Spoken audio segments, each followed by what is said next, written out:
Today's podcast is sponsored by Banner of Truth. Banner of Truth is an evangelical and reformed nonprofit publishing house that puts out the best historical and modern works from the Reformed tradition. Check them out at banneroftruth.org. Don't forget, hit them up soon. They have a Christmas special going on. Bam! Big sale. Bam!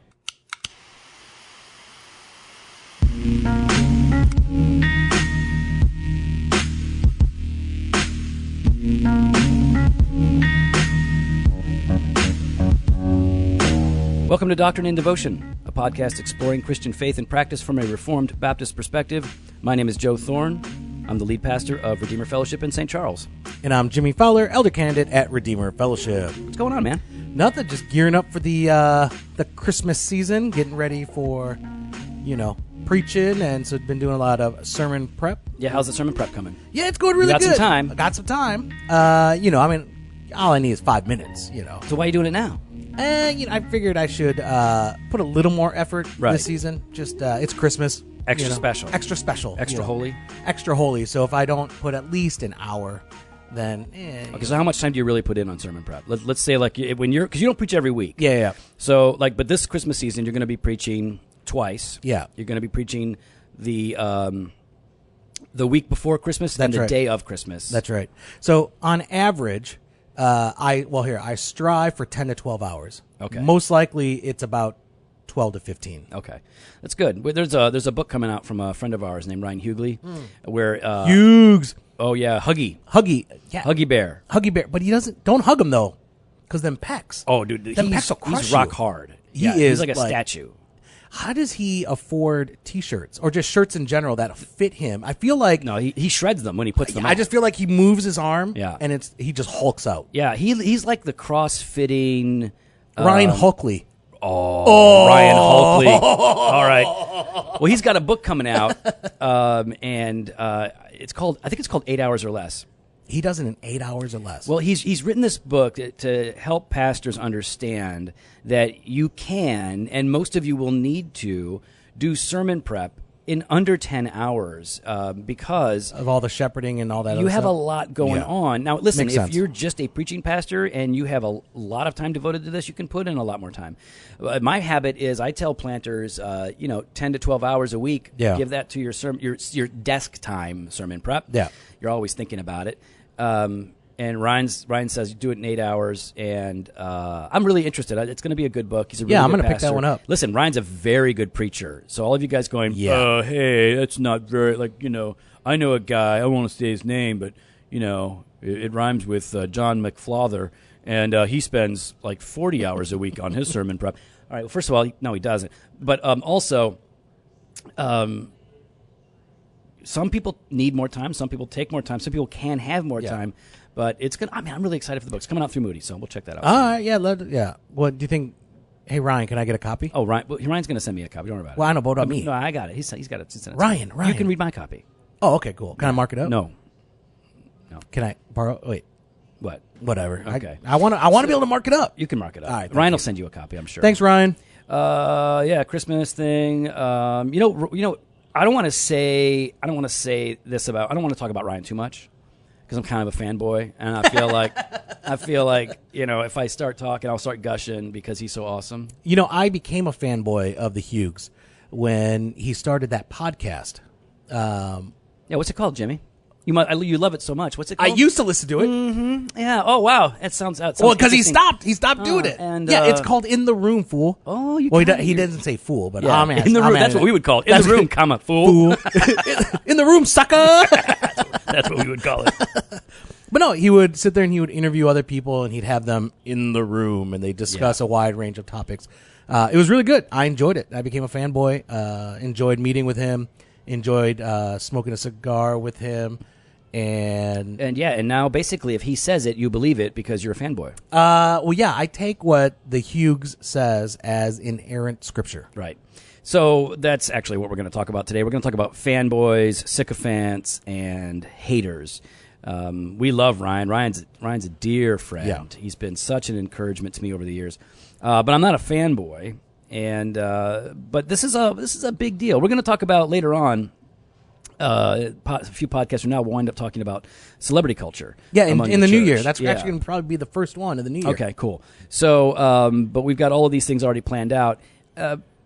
Fanboys are a little different from sycophants, and obviously they are way different from haters. But these are, I would say, the three kinds of people that are commonly found in the church that we need to avoid. Yeah. And we need to avoid being. And I think we also need to correct. Yes, yeah, we need to be able to address these issues because why? Why do we need to address them? What's wrong with being a fanboy? Well, I think with the fanboy, it kind of what you were alluding to, you take everything the individual says or the organization says, hook, line, and sinker. There is no critical thought behind it. There is no engagement with the ideas or the issues that are being discussed. Whatever they say, you go with as that's it. That's the truth. So are you a fanboy of Sinclair Ferguson? Gotta be real. Yeah. Are you a fanboy of John Owen? I think John Owen, yeah. I mean, I think it's hard not to, right? Like, well, I shouldn't say it like that. It's the answer is no. The answer, you're not. I know the answer is no, but I'm trying to think through. In my heart, at times I have been. Sure. No, at so times have I. I have been where I've just kind of been like, oh, like especially when you first engage with it, you're like, yes, everything about this. Like John Owen, I got the whole set over at Banner of Truth. They had 50% off. I had to get it, and free shipping.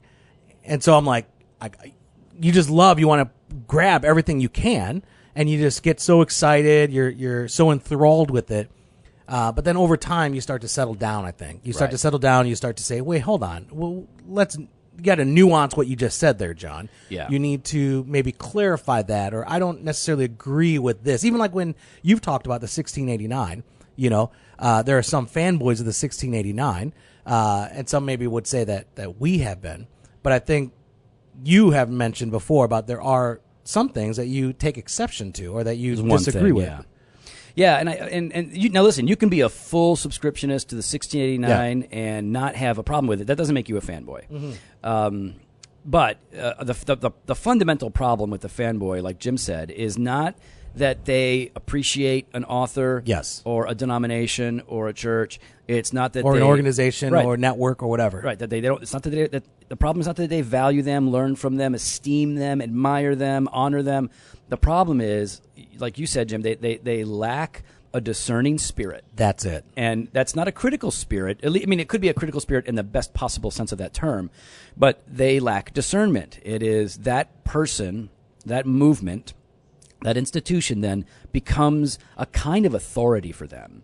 It is like if somebody in an argument, some fanboys will appeal to their person and say, this settles it. This person... Yeah, they've said it. It's now settled. This is done, so I don't need to really think about it anymore.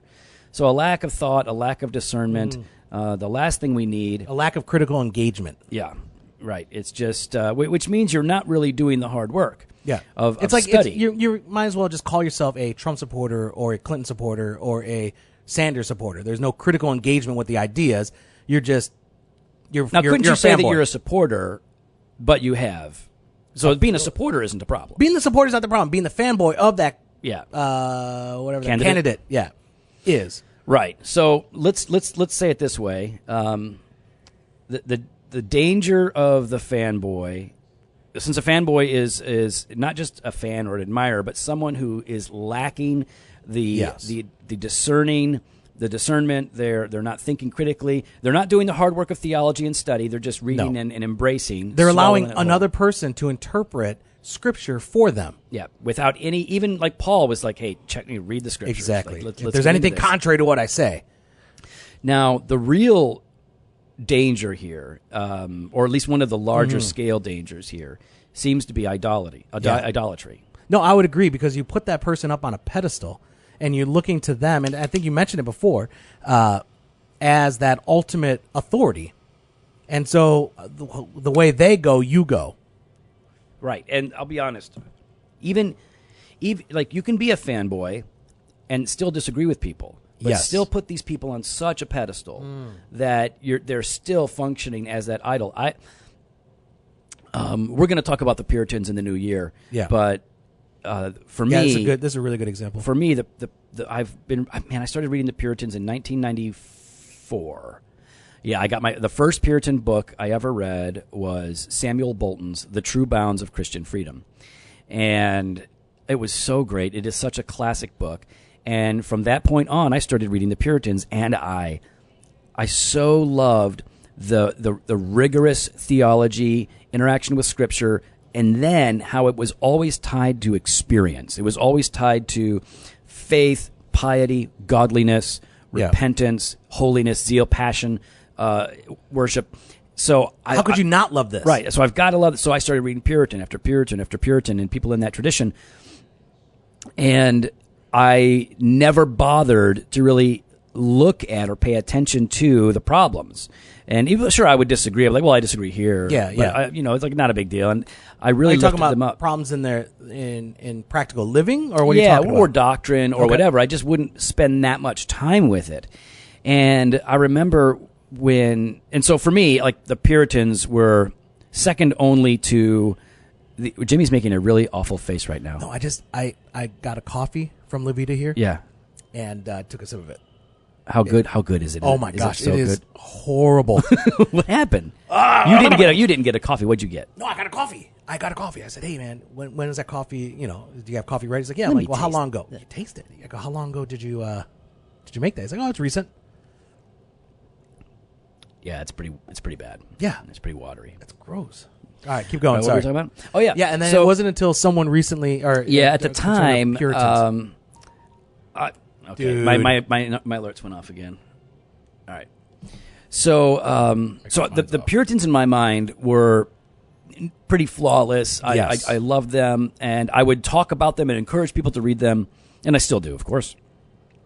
But then Propaganda came out with a song or a piece called "Precious Puritans." And I get the pre-releases of these albums because Humble Beast and I have a good relationship. Because you've got a lot of fanboys, and you're a pseudo-celebrity, so, I mean, okay. you get the hookup with everything else. I mean, you got your 2 booklets out. You got 3 more booklets coming. It's all right. Can I tell the story? Oh, yeah, please tell the story. Okay.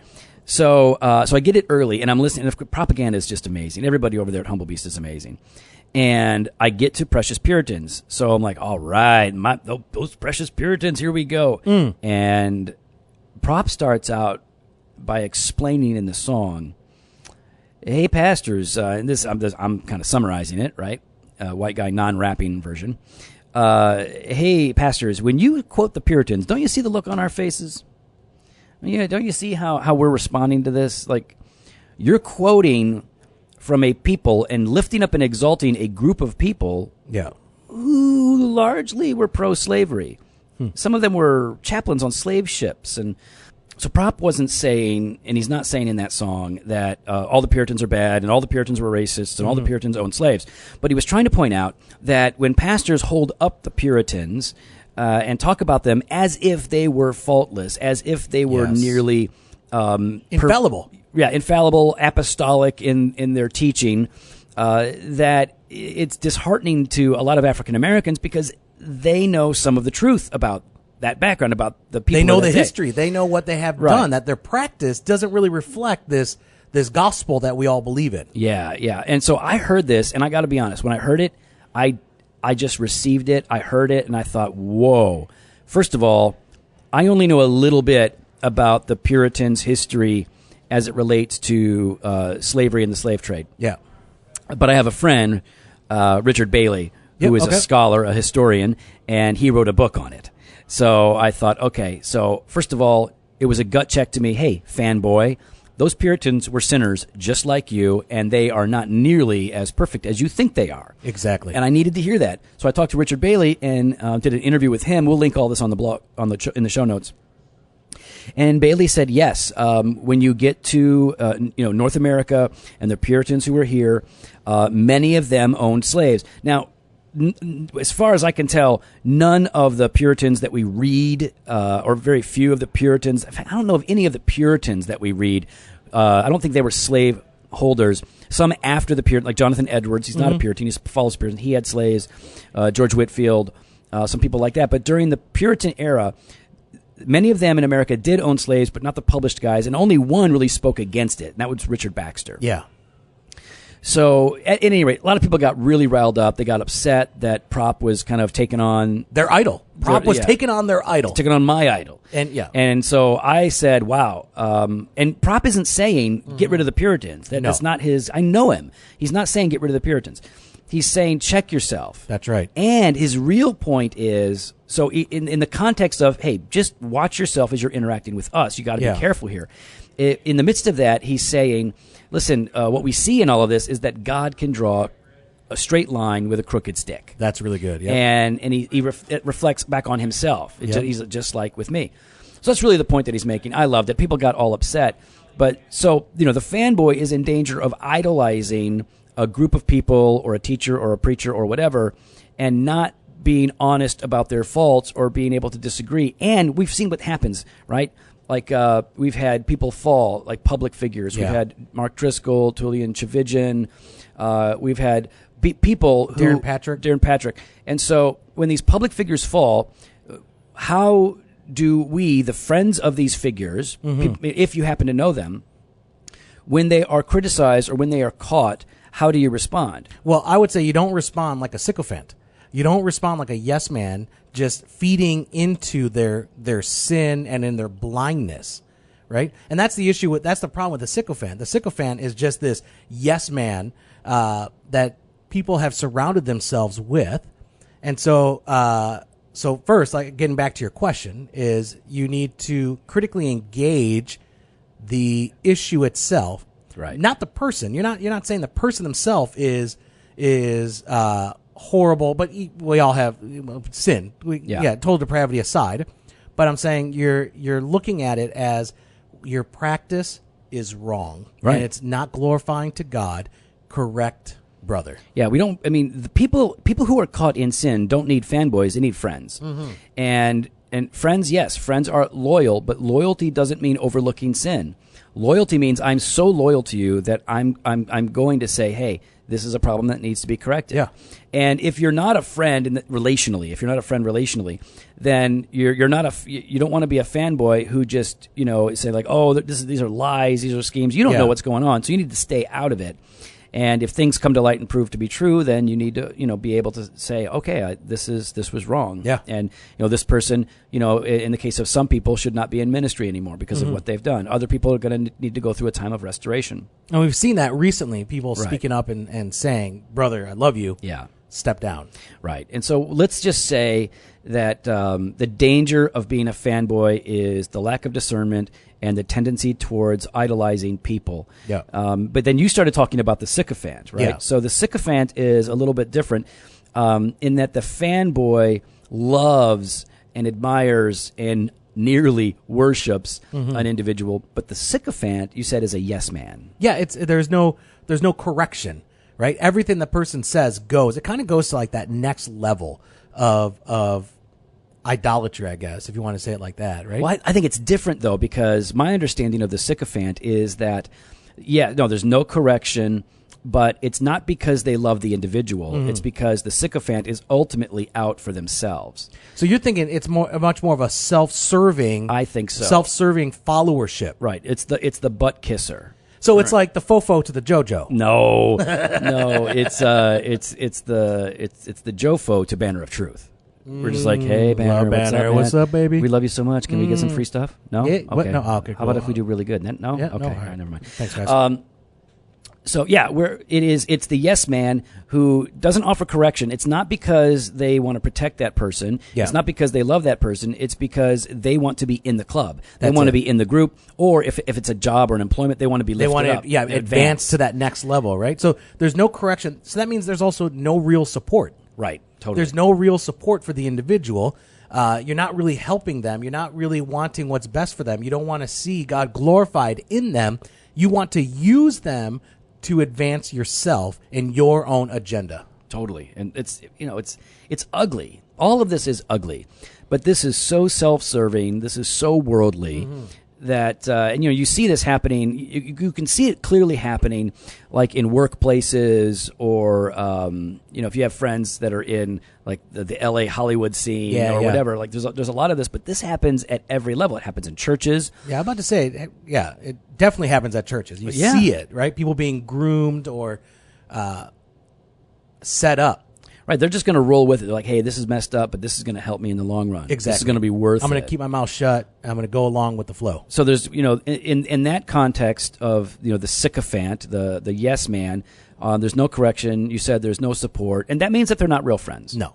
Because real friends are not about themselves. Yeah. They're about the other person. They're going to offer correction. They're going to offer support. They're going to do whatever they can for the betterment of the other, not themselves. And that means there's real intimacy, right? Like, I'm using that in the best sense of the word, right? Right.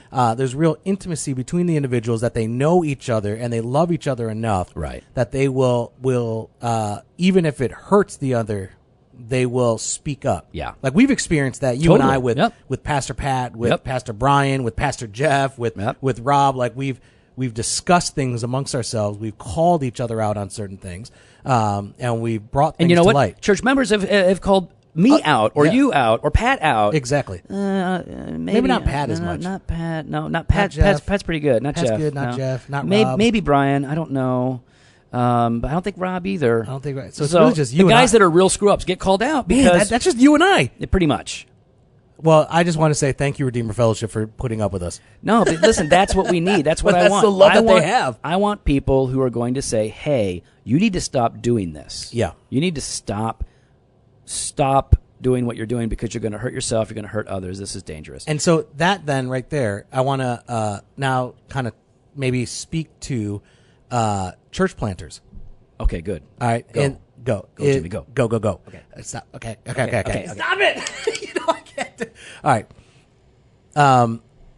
So for the church planters, as you're setting up and as you're looking and as you're looking at qualified men, make sure you're not just filling the board with yes men and fanboys. You're going to hurt yourself. You're going to hurt yourself. You're going to hurt the church. Yep. You're going to hurt others, and you're going to. I feel like it is dishonoring God with the stewardship of the body, with the gift of the opportunity to plant a church and lead the people of God into worship. And so make sure you don't just, if there's a person that disagrees with you but loves you and is willing to walk alongside you and correct you, but you get annoyed because they're correcting you, well, first I would say you probably shouldn't be planting a church. Yeah. You should not be. If you cannot take correction, if you cannot see the love that an individual has for you to stand up to you, then you should not be planting a church, and you need to get out of the ministry. Go find a job at 7-Eleven. Oh, they're going to get hate there too. I don't know what you can do. Then might as well throw your head in the sand. Yeah, go be a hermit. Listen, you can't lead well if you aren't accountable to others, and if others cannot help you, because you are going to screw up. You're definitely, I guarantee it, you're going to make big blunders, and it's tempting to want to put people around us who are just like us. Exactly. Because you're gonna all have the same kind of flavor, the same perspective, and they're going to go with what I think and what I say because they've already agreed to that. Right. So listen, when you're looking for leaders, you want guys that are theologically, confessionally on the same page. You want to have the same philosophy of ministry. Absolutely. But then in terms of personality, in terms of giftedness, you need strong men who are able to deal directly with you without fear. Yeah. And you need guys with different gifts and personalities, because a bunch of people like me would ruin the church. But hey. No. Yeah. Okay. No, but you don't have to be that. Well, no, Okay. So a bunch of people like Jimmy would also mess up the church. Bunch of people. I don't know. Totally. And here's the thing. Whether it's a person who's very priestly and kind or a person who's very prophetic and loud, if you're all the same, you're going to be out of balance and you're not going to be effective. Exactly. So, yeah, really good point, Jimmy. Listen, we want to just kind of draw your attention back to Banner of Truth for a minute before we get to haters. Banner of Truth is one of our favorite publishers. Yeah. Maybe my favorite publisher, in the sense that, wow, I mean, they Considering really... 50% of your bookshelf, and you've got a large library. It's a big library. It's a good library. It's a good. I don't know how big it is, but it's pretty big. Banner of Truth was, that's where I grew theologically so much in terms of my reading was once I found Banner of Truth, and they've been publishing since the 50s. They got a great story. Yeah. They have a video on their website. Yeah. We'll link to that. We'll link to that. The video of how it all transpired. Yeah, it's really cool. Well, they're holding a Christmas sale. It's up to 50% off and free shipping on orders over $50. So check the links in our show notes at Doctrine and Devotion, and be sure and get over there. You really ought to get that John Flavel or John. Sorry, the Flavel Flav. The John Flavel gift set. I just ordered it. Did you really? Yeah. I am hoping Michelle got it for me for Christmas. I don't think that happened. You don't think so? No, because she always asks me what you want. Yeah. Yeah, and I told her you wanted slippers. So I already have like a pair of slippers. that's why I want more. This is funny because you would hate it. That's why I did that. Yeah, Merry Christmas, sucker. All right, so we talked about fanboys. We talked about sycophants. What about the haters? You're talking about the overly critical? You mean those that are unhappy with another's success? Yeah. You mean those that are often it's stemming from a jealous heart? Is that what you mean? Those haters. The haters gonna hate? They be hating. Haters suckers? So suckers haters? Can you think of any examples of haters? Like what? Like when I think about haters, I think about man. The internet is the breeding ground of haters because you can get involved, you can spout off without ever having to look a person in the eyes and talk to them. Are we gonna do this? What are you talking about? You gonna do this? What are you talking about? I'm gonna talk about the cowardliness of hiding behind your screen and saying whatever you want, but then you would never say it up front to the person because you're a coward. Yeah. You really big behind the screen. Right. It really frustrates me. I've met these guys who have been overly critical, very negative, and they have such a harsh tone, a harsh word. They're being ugly, and then I actually meet them in person. Mm-hmm. Oh, and then they're all nice, they're all pussycats. Oh, hello, Pastor Joe. Oh, yeah. What's up? Thank you for your gospel ministry. Yeah. Well, what's up about what you said? What you were talking like how? Like, well, I appreciated the dialogue that we had. No, it wasn't much of a dialogue, dude. You were just kind of spouting off like you want to say it now. You want to talk. Well, that no, way? I just felt like maybe it was misunderstood. My heart behind it was a love for you. I think you misunderstood that it's about. I'm about to throw hands. Like patty cake hands. Hands of praise? No, not that. Wait, I said patty cake, and then I changed it up to hands of praise. You thought I was going to say hands of praise? Yeah, I did. I is that a saying? Hands of praise. I know, but who says like I'm going to throw hands of praise? No, they don't. But throwing hands, like. Well, I thought maybe throwing hands was going to. Okay, so you get the idea, right? Yeah. The people that man, let's be clear here too. Haters are not people who are critical. That's different. Criticism is good. Overly critical. Right. Overly. You were very clear. Criticism is good and necessary much of the time. It's healthy. I need to know if my doctrine is out of tune. Yes. I need to know if I'm out of step with what the Scripture says. So criticism is good. Rebuke is often necessary. So we're not talking about criticism. We're not talking about rebuke. We're not saying it's wrong to address false teaching or heresy. All of that is fair game. Yes. Haters are typically overly negative, and it's oftentimes driven by jealousy. They hate to see the progress or the fame or the well-known status or the platform or whatever. They're uncomfortable with it, so they start making digs on another person. But yeah, I mean, is part of it then, like you said, this jealousy? Like I mentioned jealousy, so it's not that they just hate the individual, they hate what they're saying, but you also mentioned they hate their status. And as part of that, they wish they were there. Well, some people for sure. I mean, it's not, again, we're not dealing with one person. We're talking about all kinds of people, and they all have different motives and different things that are driving them. But yeah, jealousy, I mean, the way that the basic concept of hater as it's used popularly today usually has jealousy behind it. Jealousy, don't hate the player, hate the game. Yeah. Right? You understand the phrase. You don't like that I'm winning, that I'm getting it done, so you really should have a problem with what's happening here in the whole, not me. And what's happening now. Right. I gotcha. Thanks, buddy. So, the hater, we need to guard against this because I think we all step into this mode, right? When we don't like a person, we don't like a perspective, And instead of engaging them as a Christian brother or sister, or just as a follower of Christ, maybe you're not talking to another Christian, but instead of being, clear but kind, direct but diplomatic. Yeah. Can I do it again? Yep. Without being, without being fierce but being friendly. So I got it in there again. So those are my Baptist roots coming out. There you go, buddy. Alliteration. We've got to be able to address problems, but maintain a civil approach, a civil tone. Then here's the thing: if the hater looks stupid to everybody else, like by and large, the hater that's spouting they look foolish. Yeah, they look petty. Yeah, they look like a baby. Right, They look like baby. a coward. Listen. I'm not trying to be rude. No, I'm just saying, because I've been a hater. It. I've been a hater before. So I know my heart behind it. That's for me. But I've also been convicted of how I look to other people. Right. Now, so some of you guys get a little sensitive, right? A little, what's the phrase? Butt hurt. About, you can't say that. Yeah, I can. No, you can't. Sure, I just did. Oh, my goodness. So they get you get a spanking, your butt hurt. You get it. Some people get a little butt hurt because they got some criticism. Yeah. And then they get the criticism, they go, hey, you're hating. You're just hating. Mm-hmm. So we've got to be able to receive criticism. We've got to be able to recognize what's good in it. Yeah. Because sometimes rebuke is often needed. Even if it's coming from the wrong place, you still need to be able to go, there might be some truth in that. And so you need to reflect upon that and say, okay, what is real, what is not? Right. And move on from there. So don't be overly sensitive and call everybody a hater who is merely a critic. Like if you give us a 2-star review on our iTunes, I'm gonna let you know you're a hater. You a hater.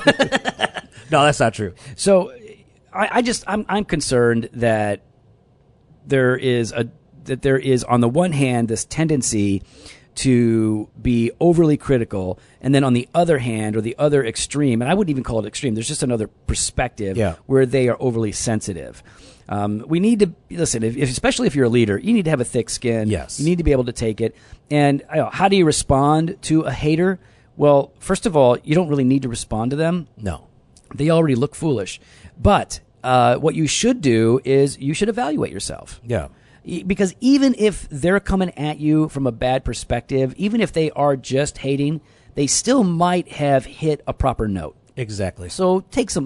Listen, it's happened to me even recently where somebody I think was coming at me, and it was personal, and it was. I didn't get the impression from my knowledge of them that their heart was in the right place, but I think they were right, and I had to deal with that, and I had to get over the fact that I do think that they were being overly critical and negative and jealous, but there was some truth in one of the things that they said, and I need to deal with that.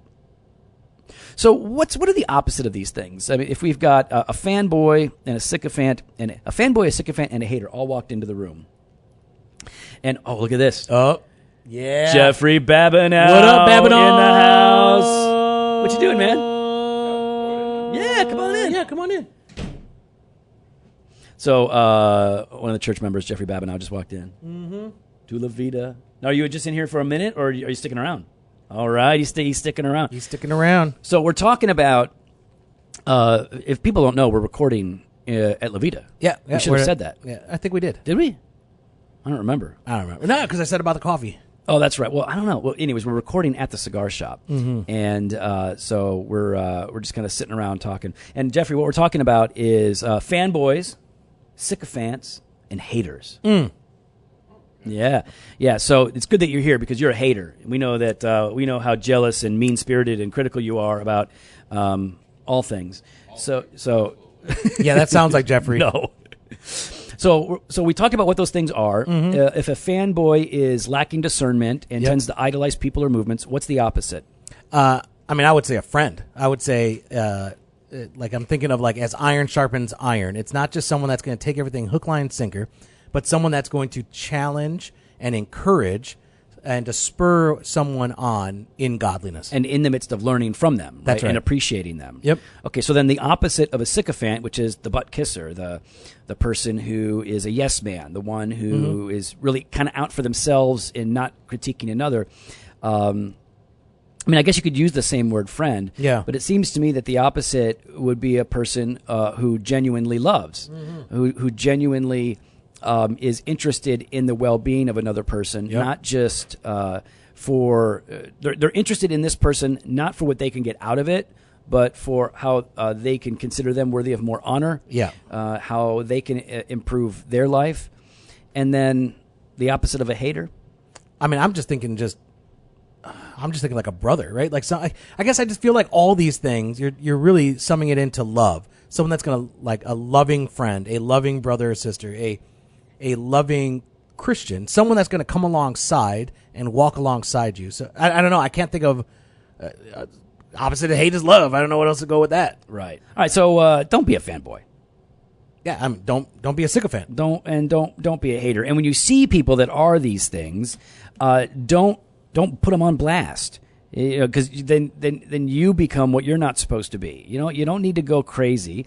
When I receive criticism, or when Jimmy receives somebody like really blowing up at him, what we want to do is we want to put them on blast. We want to take them down and embarrass them for being stupid. But the best thing to do, or perceived dumb, right? Yeah. What we want to do is instead take a beat, take a breath, and then if you need to engage, then explain what's happening, what you think they might be missing. Listen, man, it's good that you appreciate this person, but there's more here. They're not perfect, and so you need to be willing to address what's right, or the sycophant, or the hater. And really, the hater is the one that tends to provoke the most. They like to poke the bear. Yeah, they want visceral response. Tends to come from the haters. They're trying to troll you. Best thing to do is when you're getting that, just pray and ask God to teach you, guard your heart, and if you need to respond, do so with grace and love. Big thanks to Justin of J-Bond Media, the audio-visual wizard of Doctrine and Devotion. If you've got any audio, video, or photography need, head on over to jbondmedia.com and hit him up. You can leave us a review, an honest 5-star review at iTunes or whatever your podcast provider is. You can follow us on Twitter and Instagram at Doc and Devo, and Facebook /Doctrine and Devotion. You can head on over to our website, doctrineanddevotion.com, and there you can click on the Contact Us page. You can fill out the form, send us your comments, your ideas, your suggestions, your critical thoughts. We read them, we pray for you, we try to respond, but we get a lot of messages, and so it's kind of hard to get back to everyone. Finally, you could tell a friend. If this podcast has been encouraging, if it's been useful, share it with others. Cool. Fresh pod every Monday and Thursday at doctrineanddevotion.com. Later.